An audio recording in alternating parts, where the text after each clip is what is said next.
gentlemen, my name is Becris, and today I'll be talking to you about the glass ceiling effect.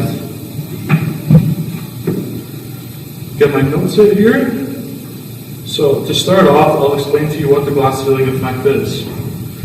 The glass ceiling effect is the barrier that keeps minorities and women from rising to the upper rungs of the corporate ladder, regardless of their qualifications or their achievements that they've done in previous times.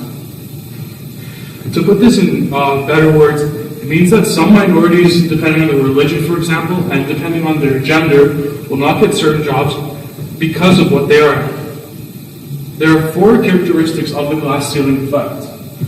David Cotter defined them, and these are a gender or racial difference that is not explained by other job-relevant characteristics of the employee. That's the first one. The second one is a gender or racial difference that is greater at higher levels of an outcome than at lower levels of an outcome. The third one is a gender or racial inequality to the chance of advancement into higher levels, not merely the proportions of each gender or race currently at those higher levels. Number 4, a gender or racial inequality that increases over the course of a career. Now I'll tell you specifically about the women in the workplace. So there are around 60 million working women in America, and they make up more than 45% of the U.S. workforce in general, including men.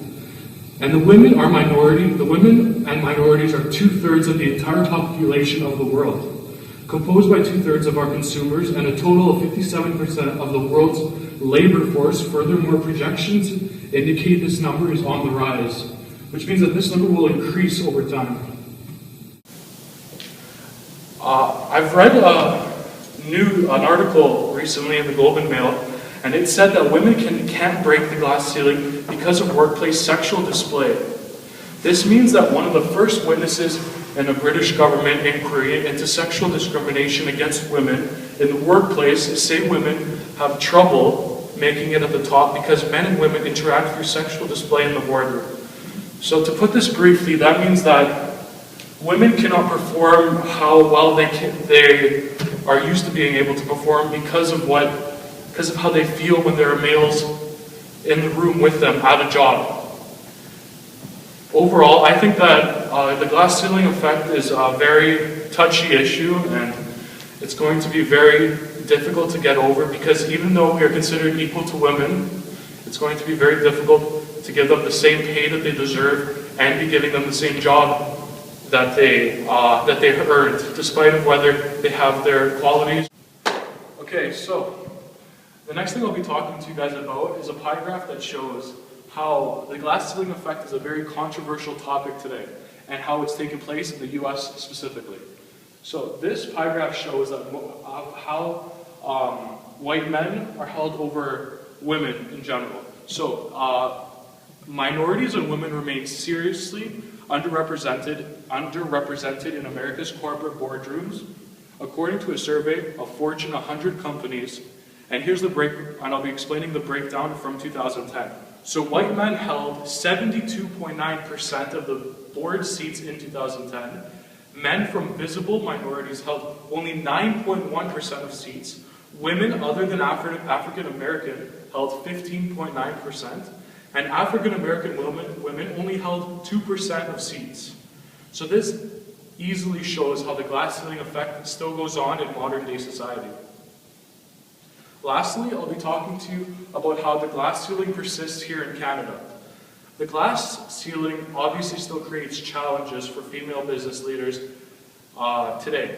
While equal opportunity in the Canadian workplace has progressed so substantially over the years, work still needs to be done to remove all gender issues in the workplace. There was a survey that was taking place, and this survey finds Canada's female managers and executives are still seeking a divide on a range of factors, with salary topping in the list.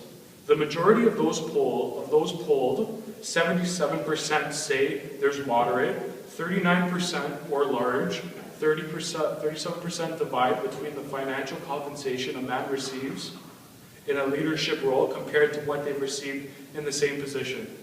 Overall, I believe that the glass ceiling effect should be terminated out of should be terminated in general. I don't believe that women should be considered less, or if religion should take a part of what job you have, even if you have the correct qualifications. Thank you very much. My name is Becris, and this was my presentation. We